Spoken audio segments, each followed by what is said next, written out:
Oscar স্টেডিয়ামে কন্দৰ্পগৈ উজনিত ভয়ংকৰ বান পৰিস্থিতি বিৰাজ কৰিছে। মাহপুৰত বানাক্ৰান্ত লোকৰ মাজত হাহাকাৰ অৱস্থায় বিৰাজ কৰিছে।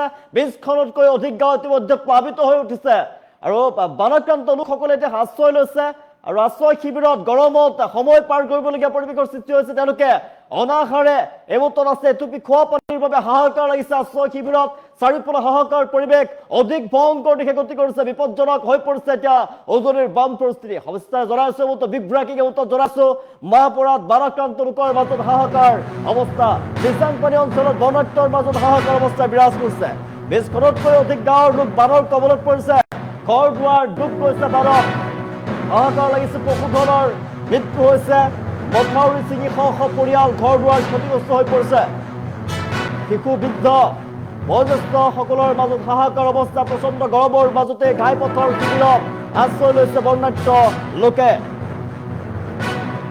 চৰকাৰলৈ তেওঁলোকে আহ্বান জনাইছে, তেওঁলোকক সহায়ৰ বাবে আমি দৃশ্যাংশ দেখুৱাই আছো। সাংঘাতিকভাৱে পানী বৃদ্ধি পাইছে, হুৰাহুৰে পানী বৃদ্ধি পোৱাৰ ফলতে এতিয়া সমগ্ৰ অঞ্চল প্লাবিত হৈ পৰিছে। ইখনৰ পিছত সিখন গাঁও বানৰ কবলত পৰিছে। মাহপুৰৰ দিচাংপানী অঞ্চলত বৰ্ণাঢ্য লোকৰ মাজত হাহাকাৰ অৱস্থা। এফালৰ পৰা মথাউৰি ছিঙি গৈছে, এটাৰ পিছত আন এটা মথাউৰি ছিঙি গৈছে, এখনৰ পিছত ইখন গাঁও প্লাবিত হৈ পৰিছে। এই মুহূৰ্তত উজনিত আপুনি বৰ্ণনাতীত অকল্পনীয় অৱস্থায় বিৰাজ কৰিছে। বান পৰিস্থিতি অধিক ভয়ংকৰ দিশে গতি কৰিছে। বানৰ ঘৰ দুৱাৰ তছনছ কৰি পেলাইছে, ইখনৰ পিছত সিখন গাঁও প্লাবিত হৈ পৰিছে। নিজৰ প্ৰাণ বচাবৰ বাবে নিজকে সুৰক্ষিত স্থানলৈ লৈ গৈছে। এতিয়া নিজে সুৰক্ষিত স্থানত আশ্ৰয় লৈছে, জনতাই হাহাকাৰ অৱস্থা। মাহপুৰৰ দিচাংপানী অঞ্চলত বৰ্ণাঢ্যৰ টাংগুং শুনিবলৈ পোৱা গৈছে, হাহাকাৰ অৱস্থায় বিৰাজ কৰিছে।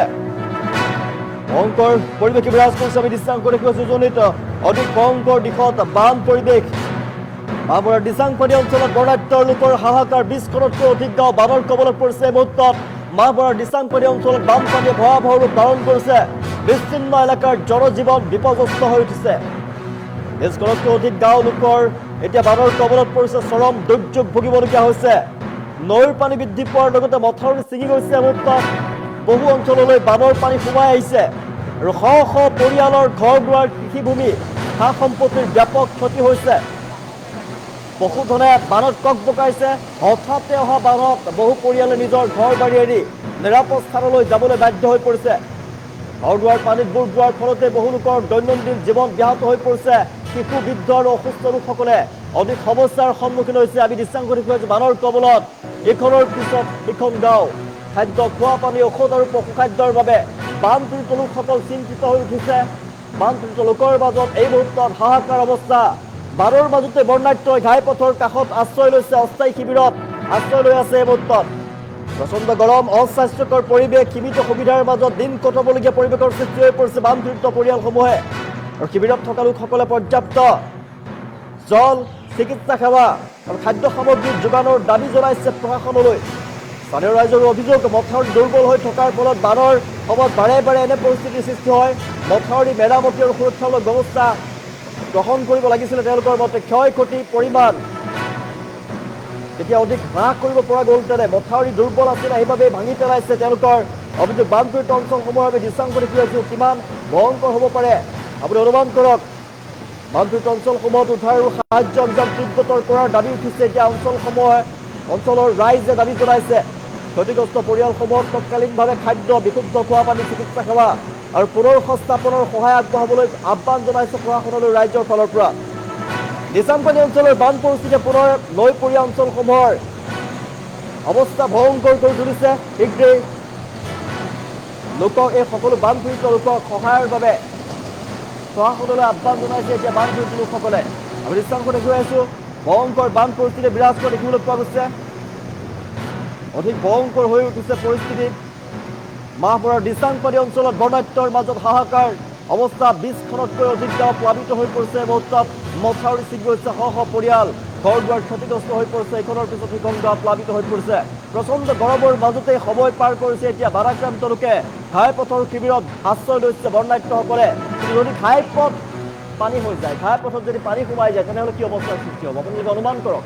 কিমান ভয়ংকৰ দিশে গতি কৰিছে। কাৰণ উজনি অসমত ইতিমধ্যে ইখনৰ পিছত সিখন গাঁও, এখনৰ পিছত সিখন জিলা প্লাবিত হৈ উঠিছে। বানত আক্ৰান্ত হৈছে জনতা, পশুধনৰ মৃত্যু হৈছে, বহু লোকৰ মৃত্যুমুখত পৰিছে। এই মুহূৰ্তত চৰকাৰে যিমান পাৰে সাহায্য অভিযান আগবঢ়াইছে বিভিন্ন ধৰণৰ সংগঠনসমূহে সহায়ৰ হাত আগবঢ়াইছে যিমান পাৰে সকলো ফালৰ পৰা প্ৰচেষ্টা চলাইছে যাতে মানুহক সুৰক্ষিত স্থানলৈ লৈ যাব পাৰে সুৰক্ষিত স্থানলৈ লৈ গৈ বান শিবিৰত তেওঁলোকক আশ্ৰয় প্ৰদান কৰিব পাৰে মানুহৰ মুখত এমুঠ খাদ্য আৰু এটোপাল পানী যোগান ধৰাৰ বাবে সকলোৱে চেষ্টা কৰিছে সকলো সংগঠনৰ ফালৰ পৰা এন জি অ'বোৰে উঠি পৰি লাগিছে কিন্তু এই মুহূৰ্ততো বহুতো বানাক্ৰান্ত লোক এতিয়া বানাক্ৰান্ত লোক আবদ্ধ হৈ পৰিছে বানত তেওঁলোকক উদ্ধাৰৰ বাবে আহ্বান জনাইছে চৰকাৰলৈ আমি জনাই দৃশ্যাংশ দেখিছোঁ মাহমৰাৰ দৃশ্যাংশ মাহমৰাত এখনৰ পিছত ইখন গাঁও প্লাবিত হৈ পৰিছে বানত ডুব গৈছে তেওঁলোকৰ ঘৰ দুৱাৰ খেতি পথাৰ ডুব গৈছে তেওঁলোকৰ পশুধনৰ মৃত্যু হৈছে ইতিমধ্যে উজনিতে বহুতো লোকৰ মৃত্যু হোৱাৰ খবৰ আহি পৰিছে বেদনাদায়ক খবৰ হৃদয় বিদাৰক ঘটনা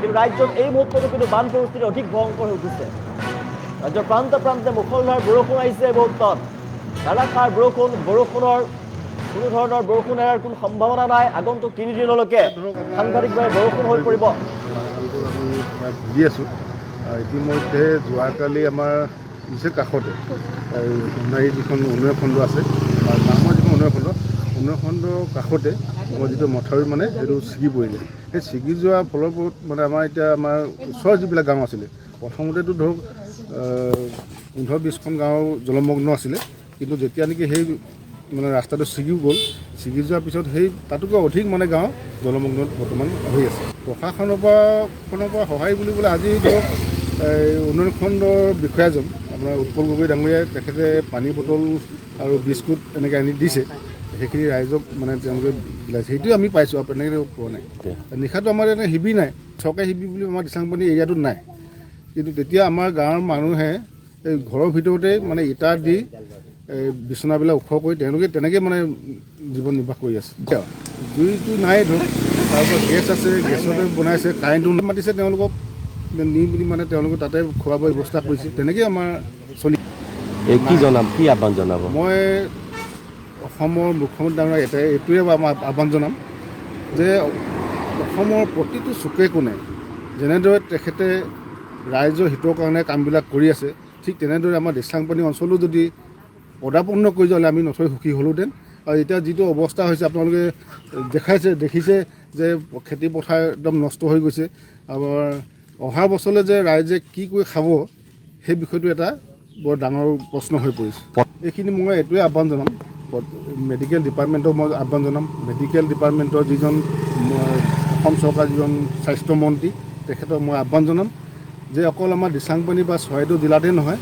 সমগ্ৰ অসমত যিটো বান পৰিস্থিতি হৈছে তাৰ বান পৰিস্থিতি হৈ যোৱাৰ পিছত যিটো আমাৰ বেমাৰ আজাৰ হোৱাৰ সম্ভাৱনা থাকে গতিকে সেইখিনি প্ৰতিষেধকৰ কাৰণে তেওঁলোকে এটা ষ্টেপ লওক যাতে প্ৰতি ঘৰৰ মানুহেই যিখিনি যাৱতীয় সামগ্ৰী খাদ্য সামগ্ৰী বা আপোনাৰ এই মেডিকেলৰ যিখিনি ট্ৰিটমেণ্ট সেইখিনি পোৱাৰ ব্যৱস্থা কৰক সেইটোৱে মই তেওঁলোকক আহ্বান জনাম চৰাইদেউত আগতে এনেকৈ বান নহয় গতিকে আমাৰ মানুহৰ বানৰ সৈতে বানপানীৰ সৈতে মোকাবিলা কৰিব পৰাকৈ তেনেকুৱা এক্সপিৰিয়েঞ্চ আমাৰ মানুহৰ নাই হঠাতে ইয়াত বানপানী হ'ল কাৰণ আমি সকলোৱে জানো নাগালেণ্ডৰ মন জিলাত ডাৱৰ বিস্ফোৰণ হৈছে ডাৱৰ বিস্ফোৰণ হোৱাৰ কাৰণে পানী নাগালেণ্ডৰ পাহাৰৰ পৰা নামি অহাৰ লগে লগে ইয়াত পানী যথেষ্ট হঠাতে বৃদ্ধি পালে আৰু বৃদ্ধি পোৱাৰ লগে লগে আমাৰ মানুহৰ মাজত হাহাকাৰ সৃষ্টি হ'ল যোৱা 3টা দিন আমি মানুহ ৰেস্কিউ কৰি আছো আৰু বহু মানুহে ঘৰটো এৰি থৈ আহিবলৈ নিবিচাৰে তথাপিতো আমি অনুৰোধ জনাইছো তেওঁলোকক আহিবলৈ ৰিলিফ কেম্পত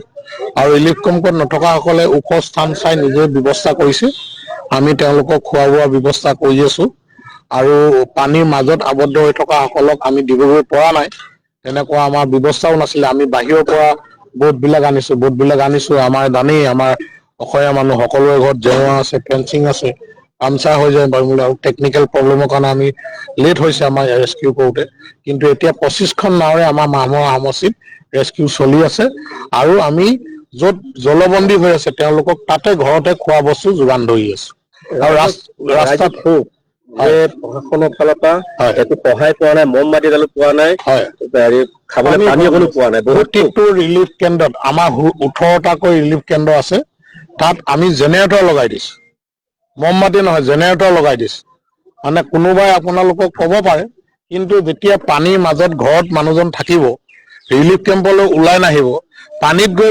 মমবাতি দিবলৈ যোৱা মানুহজনে কি ৰিক্সত যাব আৰু ৰেস্কিউ দিনত কৰিব পাৰে, ৰাতি কৰিব নোৱাৰে।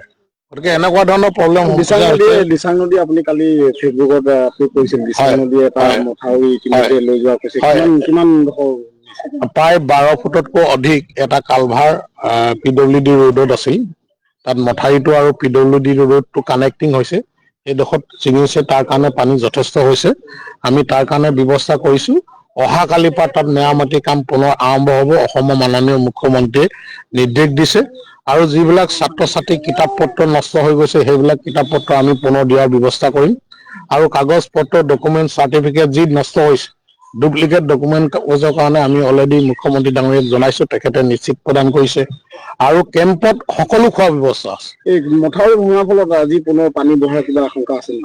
মথাউৰি ভাঙি যোৱাৰ ফলত আমাৰ ইটো চাইডে যিটো দিচাং পানী ডবা নিষ্কালৈ হোৱা মিলনলৈকে পানী বৃদ্ধি হৈছে, তাতো আমি তেনেকৈ কেম্প দিছো। কেঁচুৱা ল'ৰা ছোৱালীৰ কাৰণে কৈছো। আৰু যিবিলাক গৰ্ভৱতী মহিলা আছে, যাৰ 6 মাহ ক্ৰছ কৰিছে, 7 মাহ হৈছে, 8 মাহ হৈছে, ৰিলিফ কেম্পত আহিছে,